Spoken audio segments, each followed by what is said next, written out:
Aujourd'hui, nous allons voir comment écrire le récit d'un combat. Afin d'écrire un récit de combat efficace, eh bien déjà, en termes de temps du récit, on utilisera le présent. Tout simplement parce que ça va rendre la scène plus vivante et plus dynamique. On aura l'impression d'y être. Ensuite, concernant l'organisation de notre texte, eh bien, on fera des paragraphes. Ça me semble évident.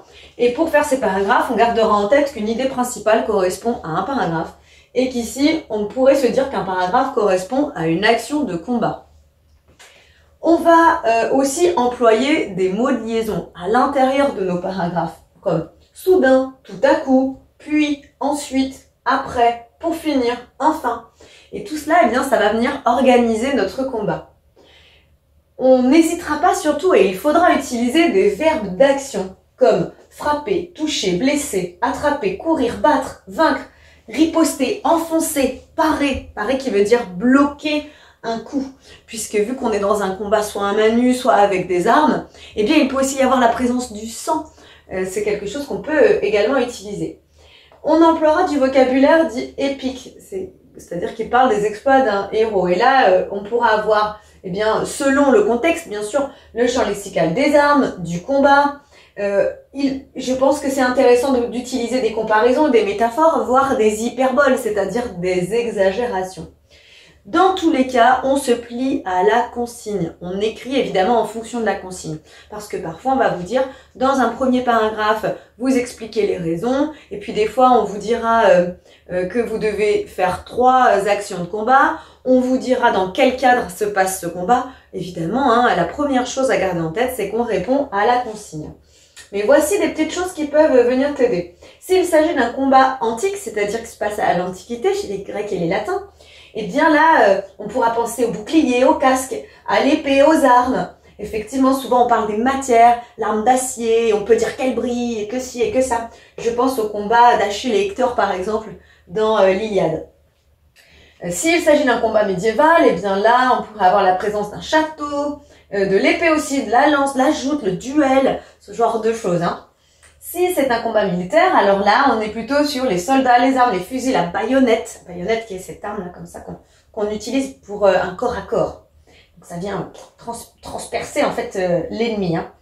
Et il peut s'agir aussi d'un combat d'art martial. Donc là, on est plutôt sur une prise, des coups maîtrisés, les poings, on peut utiliser tout ça. Et puis, si c'est un combat contemporain, mais ce sera moins le cas, là, on est plutôt sur les pouvoirs, les sorts, peut-être comme Harry Potter ou des choses comme ça. Mais c'est moins le cas. Je vais te donner quelques conseils qui pourraient être intéressants d'utiliser. Comme expliquer la raison du combat, par exemple. Si c'est pas dit clairement dans la consigne, tu peux le faire. On peut aussi s'attarder sur des actions précises et surtout des descriptions des gestes et des armes. Et on va penser au rythme de notre texte. Parfois, on pourra utiliser des phrases courtes et puis à d'autres moments, des énumérations. Avec, je sais pas, une arme, ils se battent et puis tout d'un coup, la lance vient transpercer son flanc et là, on y va et hop là, et on peut mettre des énumérations de verbes qui donnent un rythme soutenu à nos actions. À toi de jouer à présent. Afin de voir si tu as bien compris comment on écrivait une scène de combat, je te propose de remplir ce paragraphe à l'aide des mots épique, présent, d'action, paragraphe et combat. Tu es prêt? C'est parti. Afin d'écrire un récit de... on écrit un récit de quoi aujourd'hui? Un récit de combat, évidemment. Le texte est rédigé au... Donc là, ici, c'est à quel temps le texte est rédigé.